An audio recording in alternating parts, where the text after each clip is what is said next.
Aujourd'hui, c'est une nouvelle journée. Décide qu'elle soit meilleure qu'hier. Coucou mon grenouillou, tu es prêt pour une nouvelle papote avec moi? Je t'attendais.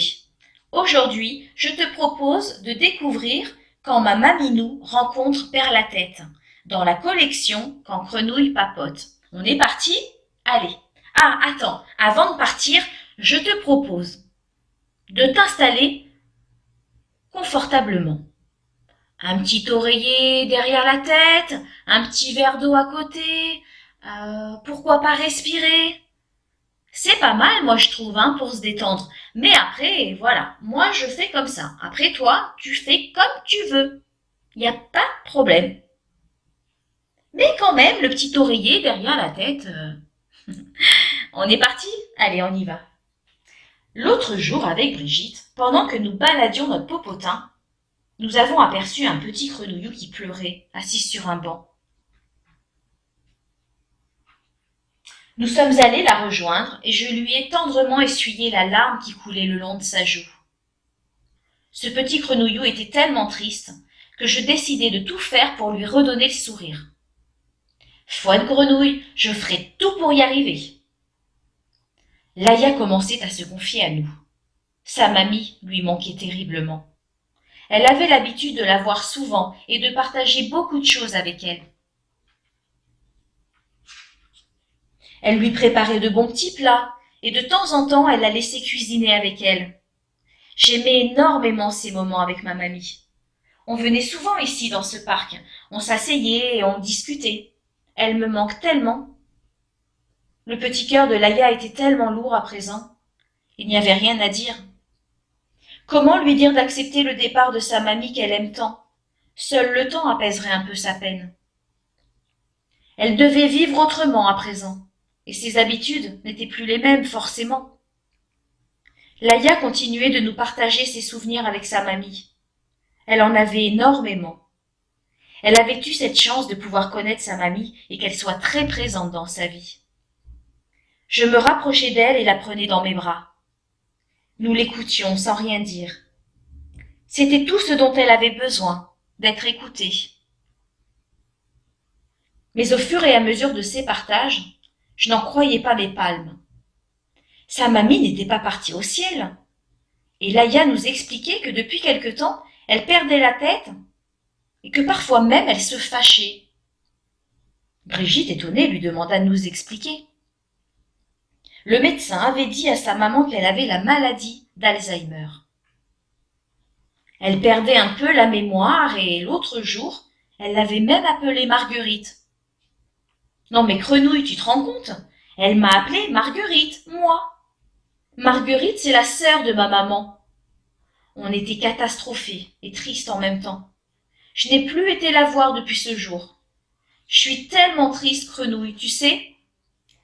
Il y eut un grand silence. Papa et maman m'ont dit que c'était mieux que je n'y aille plus, et qu'il fallait la laisser se reposer. Laïa se remit à pleurer. Mes palmes étaient en train de bouillir. Je voulais lui crier « Mais non, Laïa, ta mamie a besoin de ton aide, tu ne peux pas la laisser tomber. » Mais au lieu de ça, je la pris dans mes bras pour la consoler. Je comprenais que toute sa famille était bouleversée et qu'ils ne savaient pas comment faire. Quelques instants après, lorsqu'elle avait repris son calme, je commençai. « Brigitte, la maladie de la misèbre, c'est quoi ça exactement ?» Ensemble, Brigitte et Laïa partirent dans un éclat de rire. Mon grenouillou avait retrouvé le sourire. Ouf! Je ne pensais plus y arriver. Maintenant que j'avais accompli ma mission, je décidai de lui partager notre façon de voir les choses sur Tétarland. C'était délicat d'aborder ce sujet, mais je ne pouvais pas la laisser ainsi. Il fallait que je fasse quelque chose pour l'aider. J'espérais que j'arriverais à lui faire changer d'avis. Brigitte me regardait en souriant. Elle savait que j'étais une grenouille déterminée et que j'allais l'aider à changer sa manière de voir les choses. Mais non, grenouille, pas la maladie de la misère, voyons, la maladie d'Alzheimer, me répondit Laïa. Laïa reprit. Tu sais, grenouille, sur notre planète, tout le monde a peur de cette maladie. C'est une catastrophe. Ce n'est pas contagieux. Mais quand on vieillit, ça arrive souvent. Je la regardais en hochant la tête. Brigitte nous expliquait que la science avançait et qu'ils avaient déjà fait des progrès, même si ce n'était pas encore suffisant pour guérir totalement. Mes palmes ne tenaient plus en place. Je me levai, les bras levés vers le ciel. Vous êtes tellement compliqué sur Terre. Laïa me regardait complètement ébahie. Comment ça? Tu délires, Grenouille, ou quoi? Non, Laïa, je ne délire pas. Mais je remarque que sur Tétarland, les choses sont bien plus simples. Écoute, tout à l'heure, je croyais vraiment quand je t'écoutais que ta mamie était déjà au ciel. Et au fur et à mesure, tu nous as dit que ta mamie avait la maladie d'Alzheimer. C'est étrange pour moi. Je ne vis pas les choses de la même manière sur ma planète. Ta mamie est encore là, Laïa. Et toi, tu en parles comme si tout était fini. Puisque tu aimes autant ta mamie, il faut que tu réagisses. Parce que c'est maintenant qu'elle a besoin de toi. Et tes parents aussi.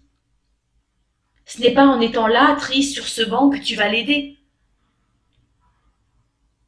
C'est très dur d'entendre ce que je te dis. Et je ne le fais pas pour te faire de la peine, mon grenouillou. Mais tu dois regarder les choses autrement, et je vais t'aider à le faire. Laïa ne pleurait plus. Elle me regardait, attentive. Est-ce que tu penses que tu serais aussi proche de ta mamie si elle avait dit à tes parents qu'elle ne voulait plus te voir parce que tu ne mangeais pas toute seule et que tu ne savais ni parler ni marcher? Réfléchis un instant. Qu'est-ce que tu en penses? Ta mamie a besoin de patience et de douceur. Elle a besoin que tu prennes du temps pour l'aider et lui expliquer ce qu'elle n'arrive plus à faire toute seule. Montre-lui ton amour. Souviens-toi, elle a fait la même chose pour toi quand tu en as eu besoin. Il faut l'expliquer à tes parents. Ce n'est pas grave. Ta mamie a fait la même chose pour eux quand ils étaient petits. C'est juste chacun son tour. Ce que tu as reçu, tu peux maintenant le redonner. Il existe de nombreuses manières de l'aider à présent. Par exemple, avant d'aller la voir, tu peux préparer des jeux à faire ensemble. Un puzzle, de la peinture, du dessin. Apporte-lui des pots et de la terre, et vous pourrez faire des plantations. Oh, bien sûr, il y a de fortes chances que de temps en temps ta mamie te dise qu'elle en a marre au bout de 10 minutes. Mais rappelle-toi toujours que ce n'est pas très grave. C'est comme ça. Et tu sais, en réfléchissant, tu te souviendras que tu faisais sans doute pareil quand tu étais plus petite. Tu devais passer d'une activité à une autre très rapidement. Il y aura des jours où elle ira bien et des jours où elle sera plus fatiguée. Ma petite Laïa, il faut juste que tu t'adaptes à ses besoins. Souviens-toi toujours qu'elle s'est adaptée aux tiens quand tu en avais besoin. Laïa ne disait plus rien, elle semblait pensive. Je sais que ce que je te dis n'est pas facile à entendre, mais je pense que c'est nécessaire pour préserver l'amour qui existe entre ta mamie et toi. Je trouve que c'est dommage de te priver de ta mamie et de la priver de sa petite fille. Ça demande du temps et une organisation différente pour prendre soin d'elle, et tes parents ont aussi besoin de ton aide. Tu peux les aider avec ta mamie, mais tu peux aussi les aider à la maison pour les soulager un peu. Ce qu'il ne faut jamais oublier, c'est que ta mamie, c'est toujours ta mamie, même si elle est plus fragile à présent. Tu peux toujours cuisiner avec elle, il te faut juste faire attention à ce qu'elle fait et être toujours à ses côtés. Et si elle fait des bêtises, ce n'est pas très grave. Tout le monde fait des bêtises, avec ou sans Alzheimer. Je suis sûre que ta mamie prenait soin de toi et qu'elle avait beaucoup de patience. Oh oui alors, me répondit Laïa, le sourire aux lèvres et les larmes aux yeux. Elle me prenait par la main pour traverser la route. Elle me tenait quand je montais sur le tabouret pour me laver les mains. Je me souviens qu'elle prenait mes mains dans les siennes pour me montrer comment les laver. Elle faisait des tas de trucs super pour m'aider, ma mamie. Laïa et Brigitte me regardaient les yeux grands ouverts. Sur Tétarland, nous connaissons ce que tu vis, mais sur notre planète, c'est bien plus simple.